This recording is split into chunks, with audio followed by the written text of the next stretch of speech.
ఇంట్లో ఉన్న బంగారాన్ని విడిపించి ఆ రోజు ఆన్లైన్ రేటుకే మేము కొంటాం. Sharma gold company. అంటే పాట పాడిన తర్వాత సాంగ్ షూట్ అవుతుందమ్మా? లేకపోతే షూట్ అయిన తర్వాత సాంగ్ పాడతారా? ఎందుకంటే ఇద్దరిది ఒక ఏం సింగర్ వాయిస్, హీరోయిన్‌కి అంత సింక్ అయ్యేలా ఉంటాయి మీ టైంలో. ఆ గమకాలు గాని ఎక్కడ మిస్ అవ్వవు. అన్నపూర్ణ పిక్చర్స్ మధుసూదన్ రావు గారు బాగా చేశారండి ఆయన. హ్మ్. రాజేశ్వరరావుని పట్టుకొని గట్టిగా కట్టి తీసుకొచ్చి వాళ్ళ ఆఫీసులో పడేసి ట్యూన్ కట్టించారు ఆయన. అందుకే అంతంత మంచి ట్యూన్స్ వస్తాయి. ఓకే. మదిలో వీణలు మ్రోగే ఆశలను చెలరేగే. ఎంత బాగుంది. అవును. నేను ఆయన చెప్తుంటే నేను పాడుతుంటాను. నాకు నా గొంతు కాపీ నన్ను కాపీ కొట్టేసింది అంటారు.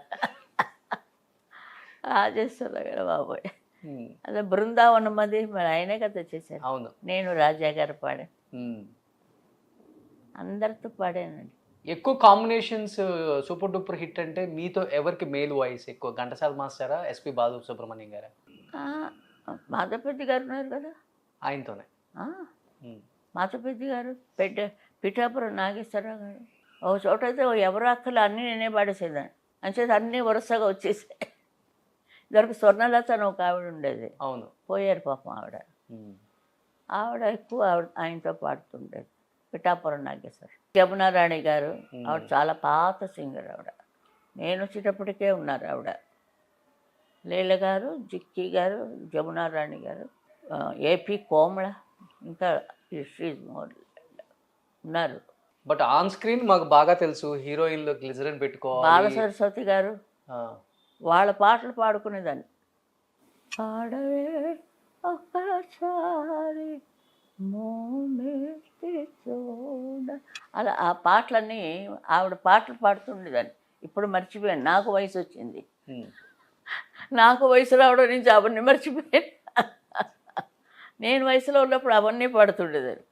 అమ్మా. ఆ పాట రోడ్డు అంతా వాయించేసేదాన్ని, గట్టిగా పాడుతుంటే. ఓకే. బందా కలకలింగేశ్వరరావు గారు, ఎవరు ఆ పిల్ల అంతా బాగా పాడుతుంది అని. మా అక్క ఇంట్లో ఉండదు ఏలూరులో. అన్నీ ఏడిపిచ్చే సాంగ్స్ చాలా పాడారు కదా! రికార్డింగ్ స్టూడియోలో మీరు గ్లిజరిన్ వేసుకుంటారా? ఆటోమేటిక్‌గా ఆ ఫీల్ వచ్చేస్తదా పాడేటప్పుడే మీకు? అదే మరి వస్తుంది గొప్పదా. అనురాగం విరిసేనా ఓరే రాజా,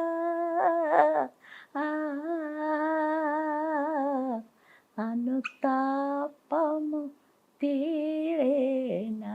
ఎక్కువ లతాది వినేదాన్ని నేను. కొంచెం ఆ టెక్నిక్ కొంచెం పాస్ చేశాను నా పాటల్లో. ఆ పాట ప్రింట్ చేసుకుంటున్నారు రాత్రి.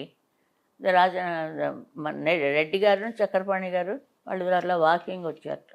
వచ్చి బాగుంది వాయిస్ ఏదో అని లోపలికి వచ్చి, ఎప్పుడు వచ్చిందండి లతా మంగేష్కర్ ఈ పాట పాడారు అని. లేదు, మన ఊరి నుంచి ఒక అమ్మాయి, తెలుగు అమ్మాయి వచ్చింది, ఆ అమ్మాయి చేతి పాడించావు. కేవీ రెడ్డి గారు గట్టిగా పట్టుకుంటూ, వదలకండి ఆ పిల్లని, వదలకండి ఆ పిల్లని, మన నాళ్ళకి మాకు తెలుగు పిల్ల దొరికింది.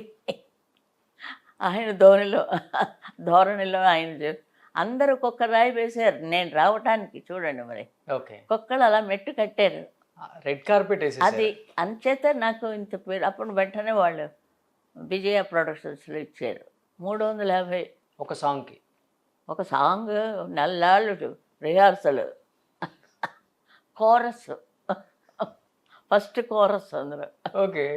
చంద్రహారం రికార్డింగ్ జరుగుతున్నప్పుడు ఒక్కొక్కరి చేత పాడిస్తారు, అప్పుడు నీ గొంతుకు విని నీకు పాట ఇచ్చేస్తారు అని వేణుగారు అన్నారు.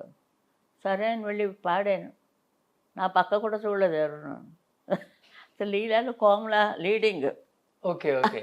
ఆ పిక్చర్లో ఆ సెకండ్ సాంగ్ ఇంకో పిక్చర్కి పిలిచారు, గుణసుందరి కథ. లీలగారు దాని గ్రూపు ఆవిడ కాపీ ఇచ్చారు. నేను కూర్చున్నాను, నేర్చుకున్నాను. వెళ్ళిపోతే పేపర్ ఇచ్చేసాను. ఇచ్చేసి నేను కోరస్ పాడనండి, బయటకు వచ్చాను. దాంతో మరి ఇంకెవరు కోరస్కి నన్ను పిలవలేదు. తర్వాత పెండాల గారు, అంత రాజేశ్వరరావు గారు పాటలు. సింగర్‌గా ఏంటో ప్రూవ్ చేసుకున్న తర్వాత ఇంకా వెనక్కి తిరిగిందే లేదు. ఇంకా పాడకూడదు, అలా పాడుతుంటే కోరస్గా పిలుస్తారు. ఎవరో అన్నారు నాతోటి, సరే అని ఒకళ్ళు చెప్పింది ఉండడం తప్ప మనకి స్వతహాగా ఏమీ లేవు. అమ్మా బట్ సావిత్రి లాంటి ఒక యాక్ట్రెస్ కి హావభావాలతో పాడాలంటే చాలా కష్టంగా ఉండేది. వాళ్ళతో కూడా ఎలా ఉండేదమ్మా అసలుకి? అంటే అభినయం ఎలా పండించేవాళ్ళు? లేదు, వాళ్ళు స్టోరీ చెప్పేవారు కొంచెం. ఇది పలానా వాళ్ళు పాడతారు, హీరో హీరోయిన్, లేకపోతే ఇది ఏడుపు, అది నేనే చిన్నదాన్ని, నాకెక్కడ చెప్తా అవన్నీ వింటే అలాగేళ్ళండి అలాగేళ్ళండి అని అంతే. నా గోల నాదే. అది ఆటోమేటిక్గా వచ్చేస్తుంది. ఇన్నేళ్ళ తర్వాత మళ్ళీ నేను అలాగే పాడుతున్నానంటే మరి మీరు అలా ఉండిపోయారేమి.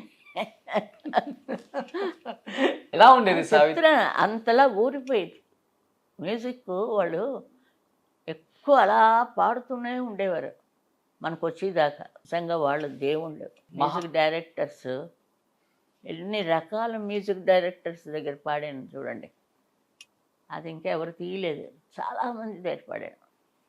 అంటే కన్నడ, మలయాళం, ఒరియా, తుళు, ఇంకెక్కడో అక్కడెక్కడో ఇంకో భాష, అది మొత్తం ఒక 10 భాషల్లో ఒకటేంటి, రోజుకి అంత లేదు. ఆర్కెస్ట్రాతో అయితే 9 to 1. రాత్రి ఎవరో వస్తారు, మన విశ్వనాథం గారు లాంటి వారు, కల్లారిపోతుంది ఆయన పాట. సంతోషం అన్న పాట ఒకటి. నేను జీకే వెంకటేష్ గారు పాడాము స్టూడియోలో రికార్డింగ్. ఇప్పుడు కూడా సత్య స్టూడియో, అది ముందు నెప్ట్యూనా ఏదో ఉండేది, ఓకే. అక్కడ పాడాం. తెల్లవారిపోయింది, పొద్దుట 6 గంటలకు వచ్చాము ఇంటికి. మీ హస్బెండ్ సపోర్ట్ కూడా అంతే ఉండేది? కూడా వచ్చేవారు ఆయన కూడా. ఆయన మామూలుగా రారు. ప్రొడ్యూసర్స్తో మాట్లాడడం, నేను నువ్వు పోయి మాట్లాడుకో, నా నోట వచ్చిందో లేదో మాట్లాడేదాన్ని. మాట్లాడేదంటే వాళ్ళ చేతిలో పెట్టేస్తారు. ఏదో అలా ఆటల కింద అయిపోయిందండి మాకు. సుమన్ టీవీలో మీ పర్సనల్ అండ్ బిజినెస్ ప్రమోషన్స్ కోసం కింది నెంబర్కి కాంటాక్ట్ చేయండి.